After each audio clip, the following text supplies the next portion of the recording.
Imakwana Nthawi Yomuzindikiritsa Dobadoba kuti Mwinimunda Nayenso ndi business.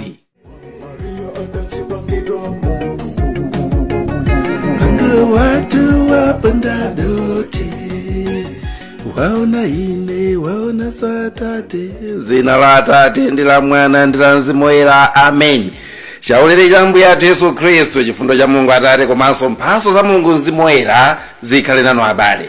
Lero tikunena kuti nthawi imakwana abale, ndipo yakwana kale yakuti Dobadoba azindikiritsidwe kuti Mwinimunda Nayenso ndi business. Ndipo mawu athu tikuwatenga kuchokera pa Mateyo chapter cha 21 ndime ya 33 mpaka ndime ya 43. Tengani mabaibulo anu tiwerenge. Fanizo la antchito olima munda wamphesa. Yesu adati, imvani fanizo lina. Munthu wina anali ndi munda wake. Mundamo anazalamo mipesa namanga mpanda kuzinga mundawo. Adakumba nkhuti yoponderamo mphesa namanga nsanja yolondera mundawo. Pambuyo pake munda uja anawubwereka alimi, iye nkunyamuka ulendo wa kuziko lina. Nyengo yothyola zipatso itayandikira, munthu uja adatuma antchito ake kwa alimi aja kuti akatengeko zipatso za munda muja. Koma alimiwo anawagwira antchito aja, wina nkummenya, wina kumupha, wina kumponya miyala. Munthu uja anatumanso antchito ena ochuluka koposa oyamba aja, ndipo alimi aja anawachita chimozimozi. Posiriza pake adawatumira mwana wake nanena kuti, mwana wanga yekhayo akanchitira ulemu. Koma pamene alimiwo anaona mwana wakeyo, anayamba kuwuzana kuti ameneyu ndiye amene ati azansire chumachi, tiye timuphe kuti chizakhale chathu. Sono anamugwiradi namponya kunja kwa mundawo nkumupha. Kodi Mwinimunda wamphesa uja akazafika azawatana alimi aja? Iwo adati azawapha mwazunza alimi oyipawo, munda uja nkubwereka alimi ena amene azampasa zipatso zake munyengo yake.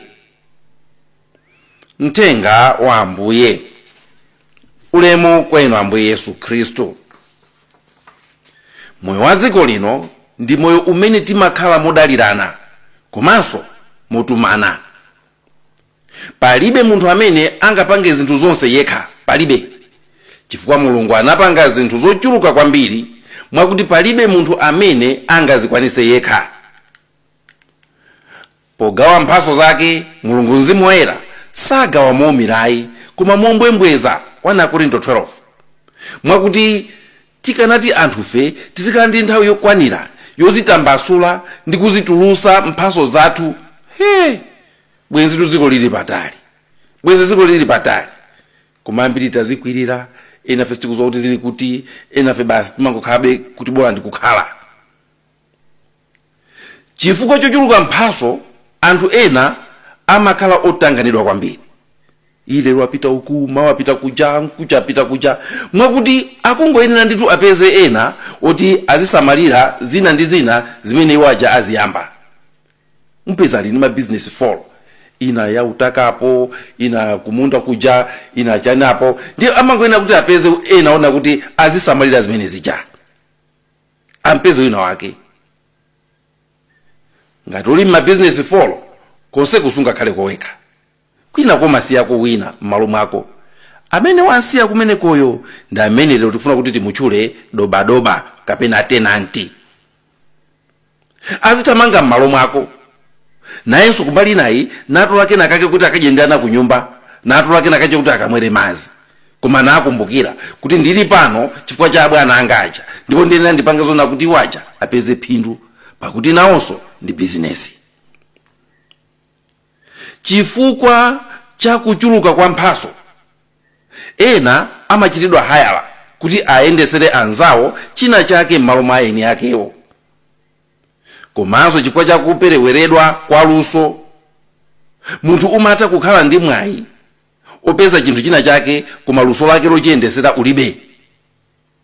mapeto ake umakapeza wako dobadoba, umakapeza wako tenanti, umakapeza wina wake kumpasa zina loti azimva kukoma amani njala na utozowa kuti yuyu ndoti azindiyendesera zinthu zanga m'malo mwanga.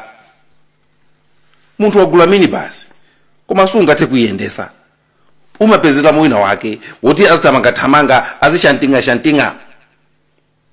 Uli ndi kampani koma sungathe kupereka chitetezo ku kampani yako ija, umachita hire kampani ya security kuti iyoyo izikuyang'anira za chitetezo pamalo pako paja.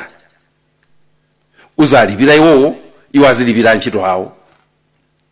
Uli ndi sukulu university mmene ili Catholic University yathu pasijapa, koma sufuna kuti uzitanganidwa ndi zophika, umakapeza kampani ina yake ya catering iziphikira ananu, inuyo azingokupasani kena kake pota kugwiritsa ntchito malo anu. Nchifukwa chake munkhani ija tikumva za Mwinimunda amene wabwerekesa munda wake uja kwa matenanti, azilimamo zomwe akufuna koma iyeyo azimpasa kena kake mu nthawi yake. Munkhani imeneyi Mwinimunda komanso tenanti uja onse awiriwa akupanga business. A business awiri amenewa atengana kuti alembane ntchito koma aliyense azipezapo kena kake kumuyenerera. Chimozimozi mbali zina za moyo wathu, anthu amakwatirana, tengani chisanzo chimenecho. Mgwirizano umene anthu amapanga pa ukwati uja, anthu amene mwatengana mmakhala ngati kuti aliyense wapanga mgwirizano ndi nzake, koma nonsenu aliyense ali ndi china chake chimene akuyembekezera kuti apindule kuchokera mu mgwirizano umenewo. Tikuziwa kuti banja si business, koma mu mgwirizano wa banja aliyense amakhala ndi zoyembekezera zake, ndipo chimenecho kumaziwa kuti uyu mene ndimamutenga anali ndi china chake chimene awayembekezera, ndipo ineyo ndili ndi udindo woti ndichikwaniritse chimene chicha. Ndikuyembekezera kukondedwa, ndikuyembekezera kumvesedwa, ndikuyembekezera kusamalidwa. Aliyense ndi Mwinimunda, ndipo aliyense ali ngati dobadoba wanzake m'banjamo. Timawalangiza anthu ambanja kuti pakusamalaza winayo umakhala kuti kusamalaza iwe wemwe, pakunyozera za winayo umakhala kuti kunyozera za iwe wemwe. Pajatu Ambuye Yesu ananena kuti ngati sukhulupirika ndi za wina, ndani azakupase zako. Luka 16:12. Pamene anthu tili mziko muno, atsogoleri amene timasankha ali ngati matenanti athu, madobadoba amene tawapasa kuti atiyendesere moyo wathu. Poyendesa zikoli, poyendesa magulu athu, iwowo azipeza kukena kake kuwathandiza pa moyo wawo. Ali ndi phindu loti apeze kuchokera kuyendesa kwawoko, koma ifenso tili ndi phindu limene tikuyembekeza ngati eni munda. Nafenso ndi business. Ambuye Yesu powauza ophunzira ake kuti mukhale ochenjera ngati njoka ndi ofasa ngati nkhunda, amaziwa kuti mziko muno muli anthu ena amene moyo wawo amautengera serious kwambiri kuposa moyo wa anzawo, amene zikakhala zawo amayena kuti ndi business, koma zoti akupanga ndi anzawo amene nawonso ndi business zimene zosawo nayi. Anthu mukamaodesana katundu, kuli ena akamakhala kuti ayi inetu apa musandikwenye kwambiri chifuna kuti ine ndi business, ayiwala kuti nawenso iwenso ndi business. Moyo wathu ndi moyo na kuti anthufe timayena kuti tiziganizirana. Mawu amene tawerenga aja, matenanti aja mmene abwerekedwa munda akuyenera kutakata mwakuti akapereke za Mwinimunda uja, komanso nawo asali ndi kena kake. Chimozimozi mmene iliyo mukuziwa mmene amapangira anthu amene amakhala kuti ali ndi maminibus. Driver uja amashantinga mwakuti apeze makobiri oti akampase mwini wake wa minibasi uja. Komanso amayesesa kuti nawonso asalendike nakake kapathumba kuti mayi akalandire ku nyumba. Ndino zimene zachitika mu nkhani tawerenga ija nzakuti chifukwa chakukhalisa munda muja, kapena chifukwa chakujaira, kapena chifukwa chakukomedwa, matenanti aja ayiwala zoti iwo komanso mwini munda uja onsewa aliyense ndi business. Ayiwala chimenecho, akungoyang'ana zawo.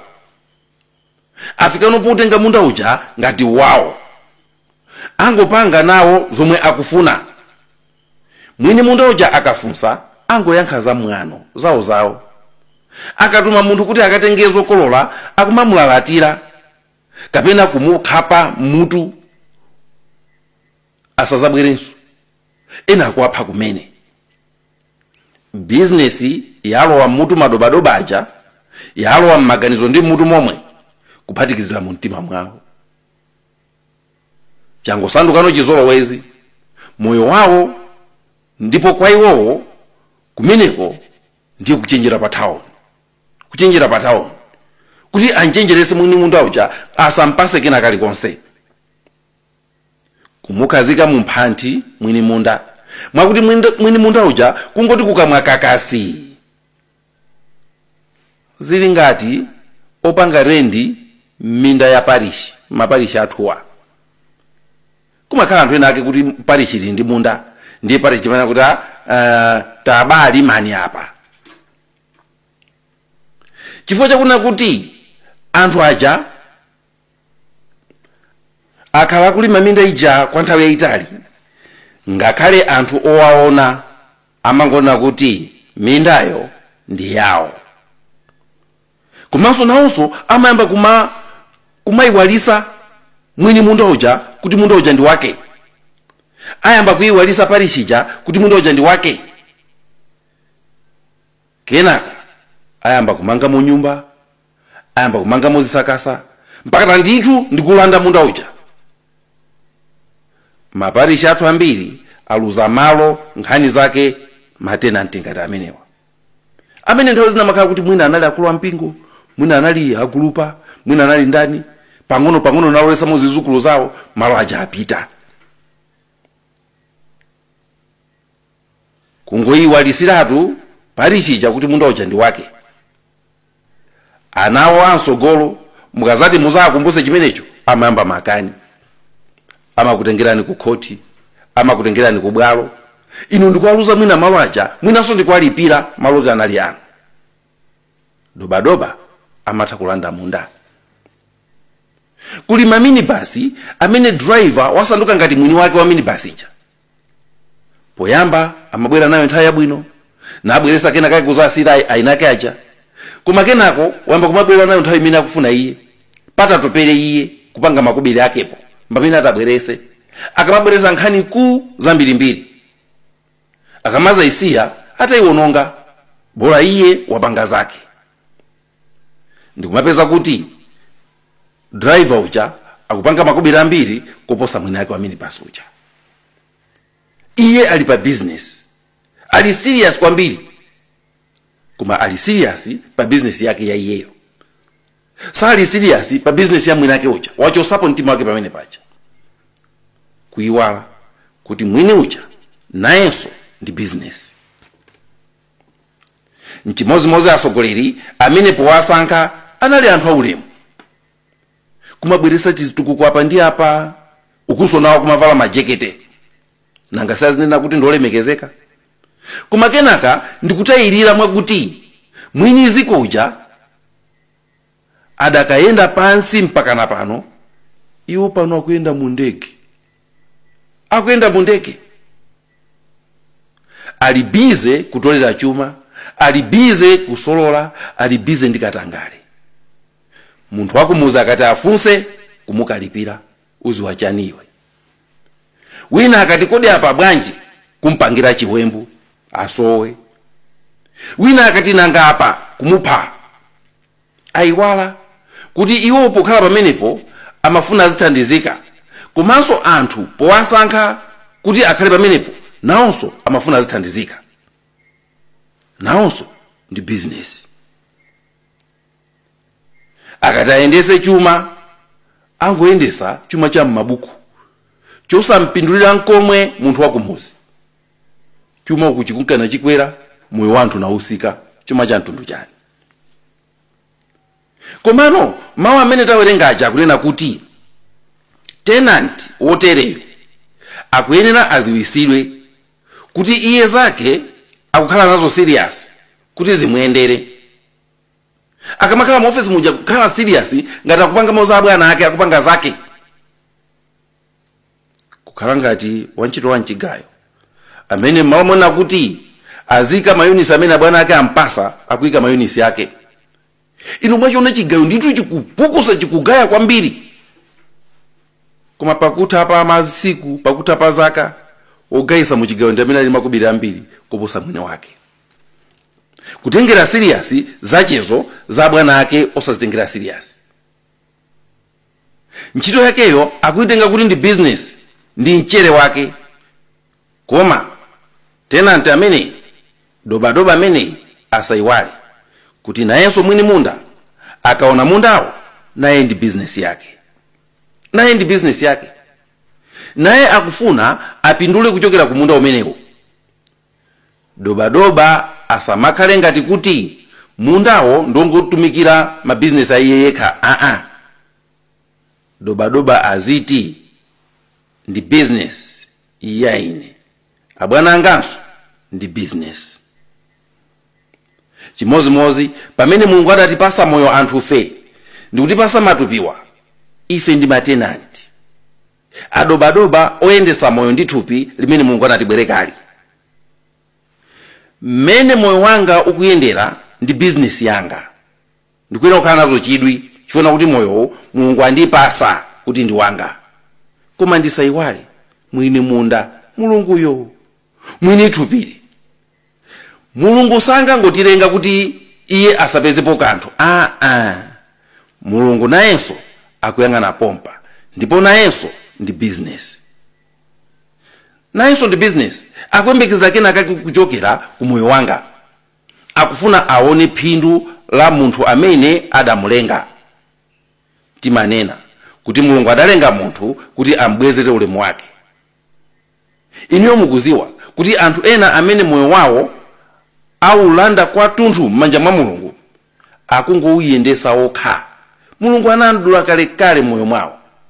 Ali ngati tenanti wakuba munda amene safuna kuti mwini munda uja athe kupeza phindu, kuyiwala kuti nayenso ndi business. Ampingo akabwera kuzamuyendera kuwatukwana, ena kuwapekera nkhani, ena kuwakhapa. Tenanti wakuba woziganizira yekha. Kuli matenanti ambiri amene amusimirisa mwini munda amene wanguti manja kakasi, kuti amene adamusiya kuti azimuyendesera chuma wachilanda chuma chija, ndipo lero angopanga zake. Komano mawu aja akunena kuti imafika nthawi, ndipo nena pano yafika kale, yakuti tenanti aziwe ndipo aziwisidwe kuti naye mwini munda ndi business. Yakona nthawi yakuti amene munamanga naye banja aziwe kuti nanunso muli ndi zoyembekezera zanu kuchokera m'banjamo, nanunso ndi business. Yakona nthawi abale, ndipo yafika kale yakuti asogolere athu amene atenga ziko ngati munda wawo, kuyiwala kuti nafenso ngati nzika ziko lindi lathu azindikiritsidwe kuti nafenso ndi business.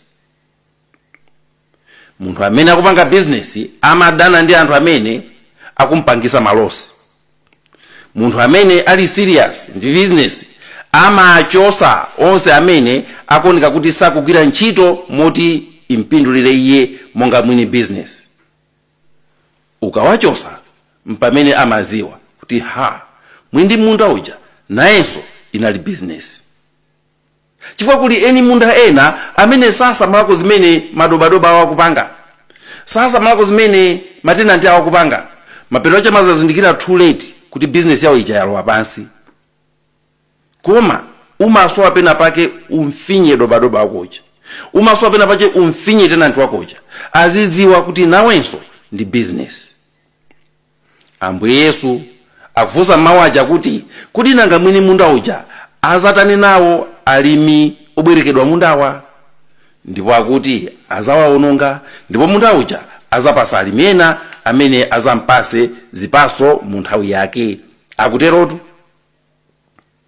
inonso ndine tiziziwa kuti ngati moyo wathu tikungopanga nawo za ife tokha ndipo Mulungu saonapo phindu, alibe gawo pa moyo wathu, siku lina azatizindikiritsa kuti moyowu nayenso ndi business yake. Andale panopa afika pomanena kuti ndale ndi moyo wawo. Ena analoweratu kuti mundale mwakuti iwowo alibe china chopanga kupatula ndale basi, ndi business yawo. Achoke chipanichi akalowe icho, achoke chija akalowe icho, akapume 2 days ayambirenso. Asanduka ma professional politicians. Chimenechi chikuchosa mtima wa utumiki mundale, chifukwa ndale ukazisandusa gwero la mchere wako sumalolanso kuti wina wache akupumise kapena akuchosepo. Umakakamira, umapanga chilichonse chabwino kapena choyipa kuti ukhalebe mommo. Za servant leadership zimakhala zonama, chifukwa ngati iwe watenga kuti ndi business yako umafuna utenge mu makobiri okwanira upeze phindu lokwanira. Potenga ndale ngati mgodi wawo amayiwala kuti ifenso amene tatuma ife zikoli nafenso ndi mgodi wathu, ndipo tikuyembekezera kuti nafenso tipindule kuchokera mu utumiki wawo titumikira ife. Komano monga zilili mdziko lino, poti malamulo oyendesera zikoli amadusa m'manja mwa andale, owonesesanso kuti malamulo akusatidwa nawonso ali m'manja mwa andale omwewo, ndiye muzapeza kuti dobadoba uja wazitengera mphamvu zochuluka ndi kuziteteza ndithu ndi malamulo omwewo. Mwakutolo Mwinimunda uja atakuwa maka iye sangachoke pa mpando. Wauba munda uja, waulanda ndi kuukhwathula, ndipo Mwinimunda ali manja kakasi. Komatu Mwinimunda ndi Mwinimunda. Mutha kuwalalatira antchito ake, mutha kuwakhapa mmutu antchito ake, mutha kuwapha antchito ake, koma Mwinimunda ndi Mwinimunda. Ziko ndi boma eni yake ndi anthu basi. Siku lina azakuonesani kuti nawonso ndi business. Mulungu ndi Mulungu, mutha kupha aneneri ake, mutha kuwachita chilichonse atumiki ake, koma Mwinimunda ndi Mwinimunda. Siku lina azakuonesani kuti nayenso ndi business. Izafika nthawi yokuyitanisani imene iniyo simungayikane, simungayithawe. Kaya ndi 2025, kaya ndi pakutha pa moyo uno, koma izafika nthawi imene Mwinimunda akazakuyitanisani, Mwinimunda akazayitanisa tenant, nthawi imeneyo tenant sangayizembe. Mupereke ripoti la capital 1 pakuti inuyo simuzakhalanso capital. Luka 16 ndi 2. Nthawi imeneyo muli pabedi panu kudikira imfa yanu, mukutha kutembenuka nkuona moyo wanu mmene mwauyendesera, mmene mwakhala mukunswayira Mulungu mbuyomu, mmene munalibire naye ntchito Mulungu ndi zake zonse. Mtulo ndi za chikhumi zonse munkangoziphatikiza ndi makobiri akumowa, zonsezo ndi kukamwera. Kuchali chakakuyitanani ino osapitako. Koma pano ndikuti siku lokhali simungalikane, simungalizembe. Mwinimunda akazayitana muzazindikira kuti papa ndikuyenera kupita ndipo ulendo ulipo.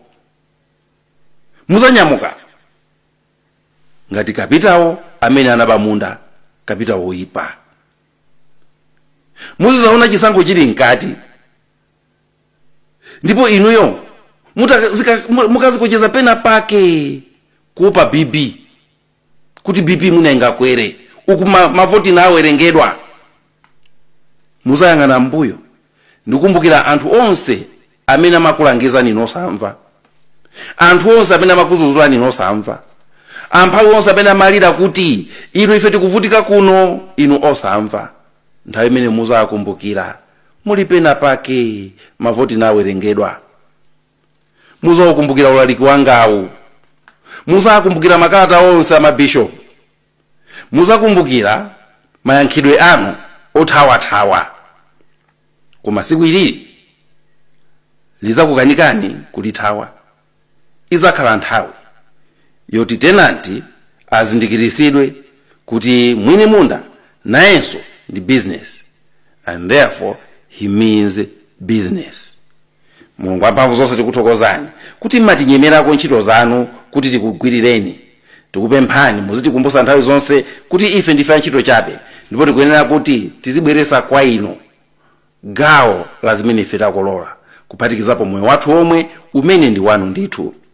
Tisakhale anthu ozikonda madobadoba okuba munda, koma tikhale anthu amene tili kukonzeka kugwira nanu ntchito. Tikupempha zonsezi m'dzina la Yesu Khristu yemweyo Ambuye athu, amen. Ndakuthokozani abale, zakhale mpombo usiku lina. Mnali ndine Elizeo Nthalika, m'dzina la Atate ndi la Mwana ndi la Mzimu Woyera, amen.